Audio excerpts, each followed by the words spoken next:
Здравствуйте, друзья! Тайные храмы атлантов.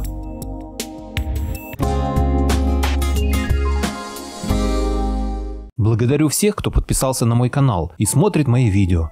А если вы впервые на моем канале, то, пожалуйста, подпишитесь на него и включите колокольчик, чтобы не пропустить новые видео.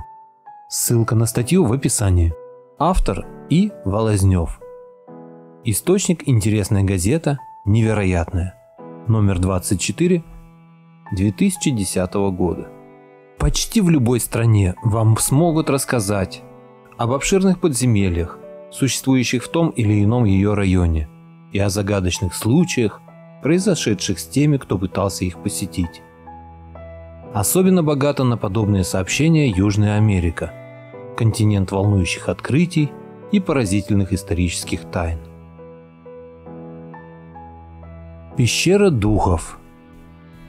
В Перу, недалеко от пустыни Наска, известной своими колоссальными рисунками, видимыми только с неба, существуют пещеры, в которых, по поверьям местного населения, обитают подземные духи.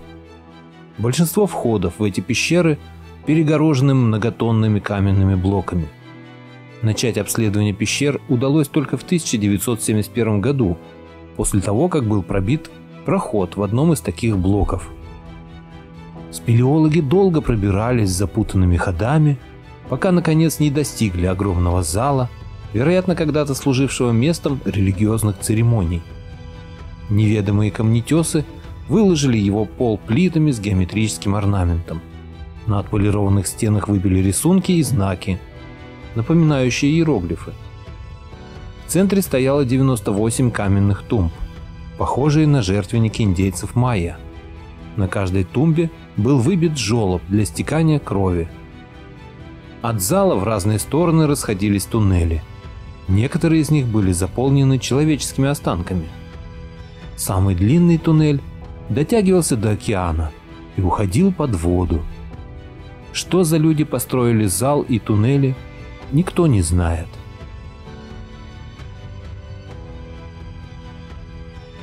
Трагедия под Куско.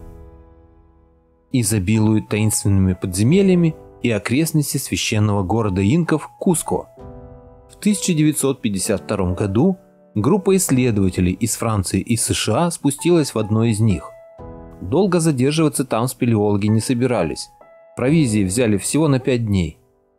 Но пришлось ждать целых 2 недели, пока наконец на поверхность не выбрался единственный оставшийся в живых член группы – француз Филипп Ламантьер. Он находился в крайне истощенном состоянии и почти ничего не помнил. К тому же у него обнаружили признаки заражения бубонной чумой. Из его бессвязного бормотания удалось понять, что в пещерах обнаружены погребения древних царей и множество изделий из золота. Драгоценностями были заполнены десятки залов, но эти залы изобиловали ловушками, в одну из которых попали спелеологи. Под ними внезапно разошлись плиты пола, и они провалились в пропасть.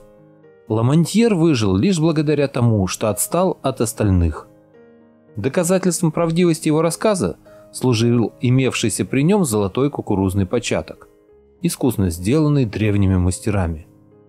Сейчас этот початок экспонируется в музее города Лима. Невероятная находка. Власти постарались засекретить информацию о трагедии в подземельях под Куско. В местную прессу просочилось лишь несколько коротких заметок. О золотом початке в них не говорилось, но слухи быстро распространились среди населения, и сотни людей устремились в пещеры на поиски золота. В течение нескольких месяцев без вести пропали свыше 200 человек, а те немногие, что выбрались на поверхность, вместо золота приносили чуму. Обеспокоенные возможностью эпидемии, власти Перу наложили запрет на проникновение в пещеры, а входы в них замуровали. Лишь в начале 2000-х годов авторитетный исследователь цивилизации инков доктор Рауль Сентено попытался повторить путь пропавшей экспедиции.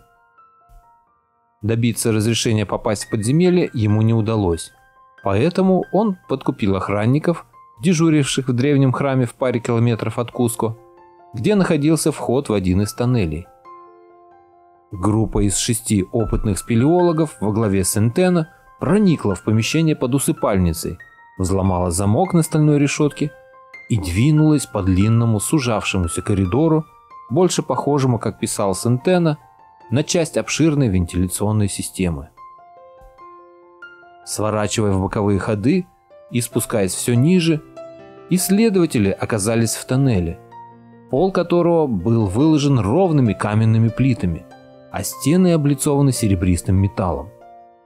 Спелеологи отбили небольшой кусок облицовки.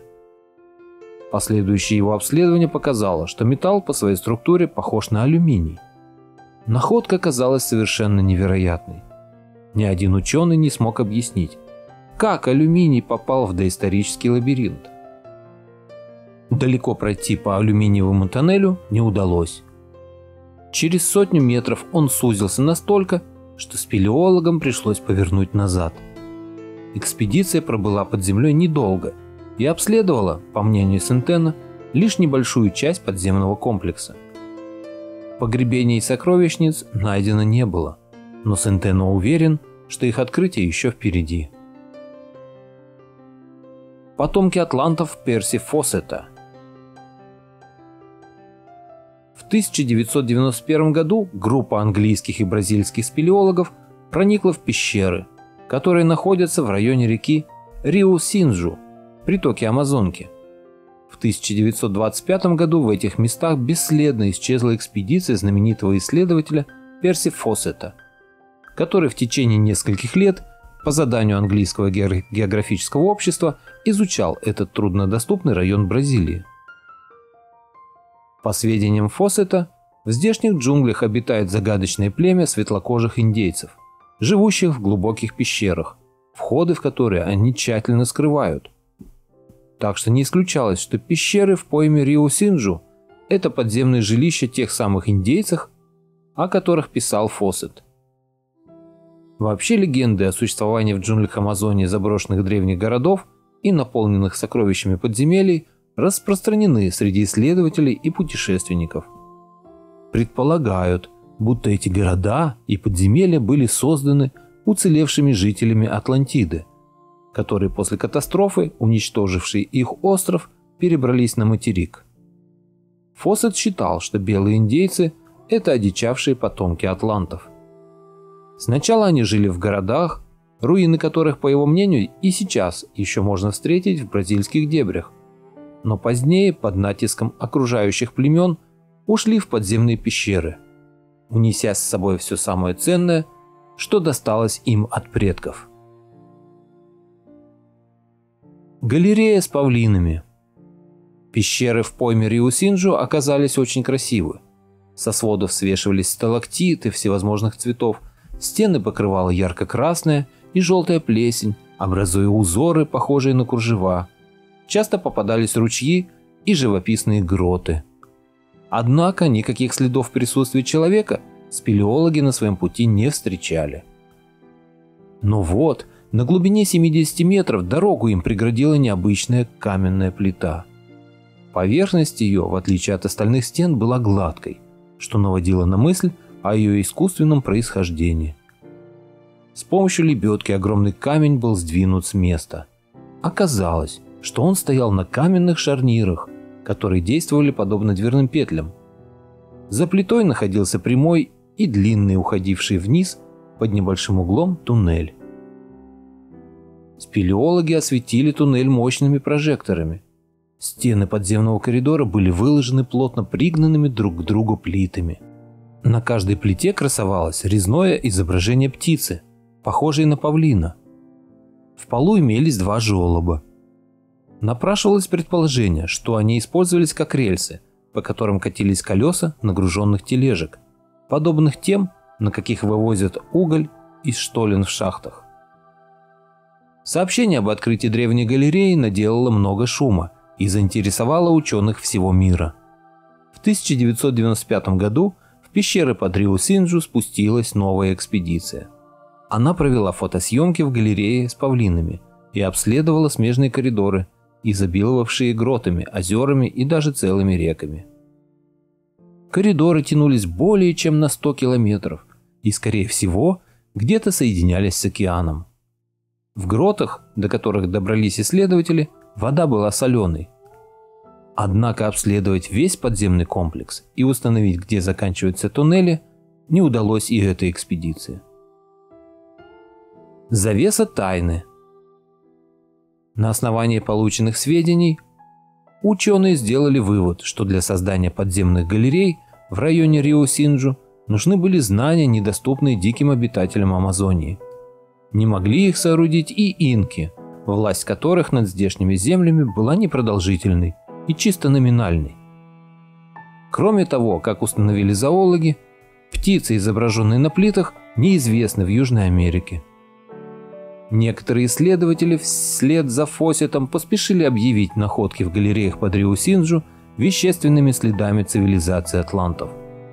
Другие, как, например, известный перуанский специалист по древним культурам Хорхе Перес, считают, что эти галереи сооружены в доинкскую эпоху теми, кто возвел Тиуанако и прочие мегалитические памятники. В одном только сходятся почти все специалисты. Подземные галереи, как и храмовые комплексы Куско и Тиуанако, а также циклопические рисунки в пустыне Наска, сооружены в религиозных целях. По поводу пещер есть интересное свидетельство испанского хрониста XVI века Кристобаля де Молины. Он сообщает о распространенной среди коренного индейского населения легенде о всемогущем Отце человечества, который, завершив акт творения всего сущего на земле, ушел в свой подземный мир. Аналогичные мифы о подземных богах есть в Китае и у народов Сибири. Недавно пришло сообщение об очередной попытке проникнуть в пещеры под Куско.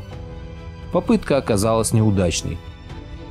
Подрыв перегораживавшего туннель древнего каменного блока привел к обвалу. Остается надеяться, что будущие археологи окажутся удачливее своих предшественников, и завеса тайны над южноамериканскими пещерами наконец приоткроется. Вот такая интересная статья попалась мне сегодня, и я решил поделиться ею с вами. Надеюсь, вам было интересно. А если хотите не пропустить следующие мои выпуски, подпишитесь на мой канал и отметьте колокольчик. Всем спасибо за внимание. Буду рад вас видеть на своем канале снова.